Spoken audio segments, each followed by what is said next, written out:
Howdy do, my little witchlets. I just finished watching Mao Mao Heroes of Pure Heart, and I want to talk about it.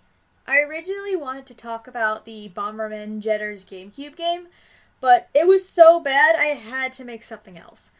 But before I get into my fangirling, I'm going to talk about its creation. So without further ado, welcome to What is Mao Mao Heroes of Pure Heart? The show was created by Parker Simons and aired on Cartoon Network in 2019.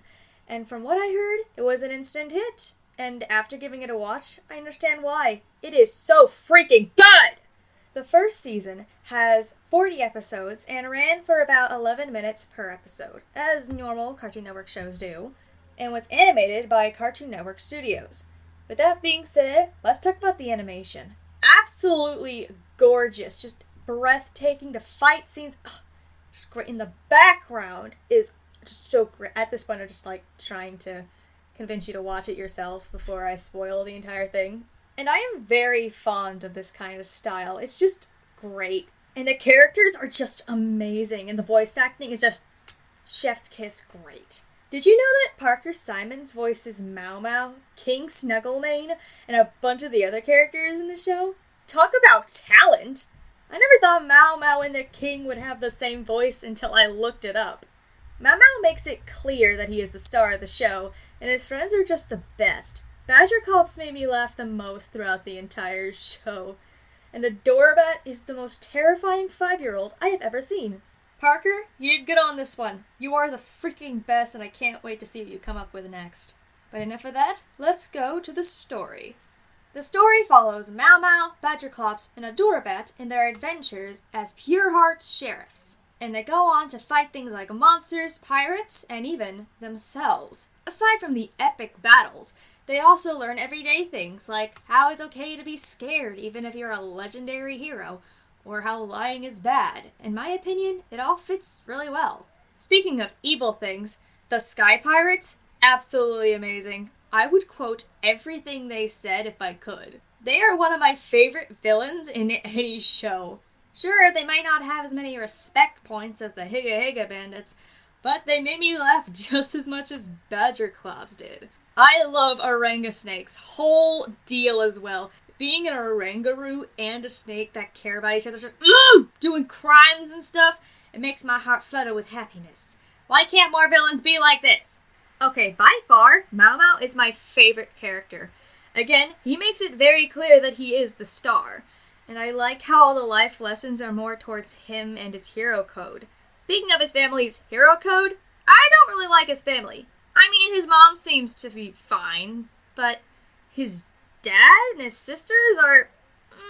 I don't really think they're, the best. I mean, I do believe that they're very strong heroes, and probably even good ones.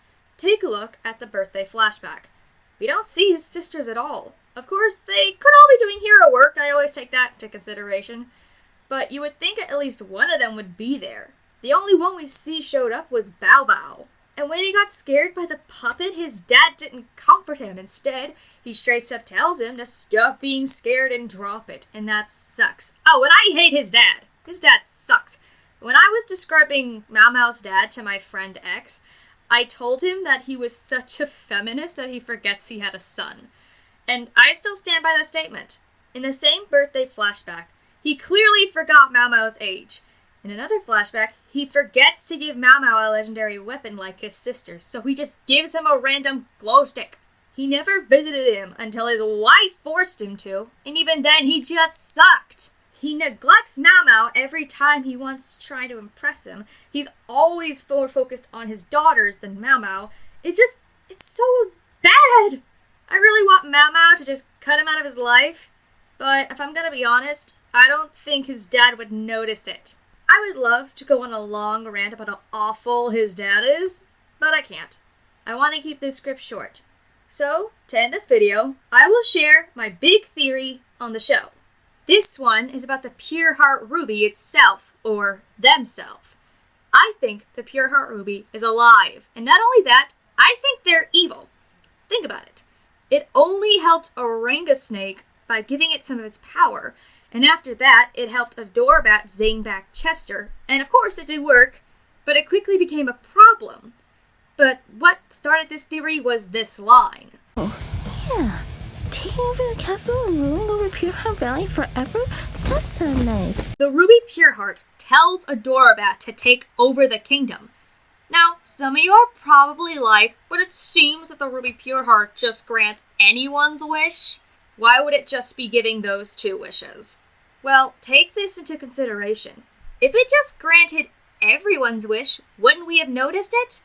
Like, I could imagine Pinkie wishing for weapons of mass destruction, or for Kevin to sell those flowers, or even to turn Mao Mao into the legendary hero he wants to be. But we don't get that.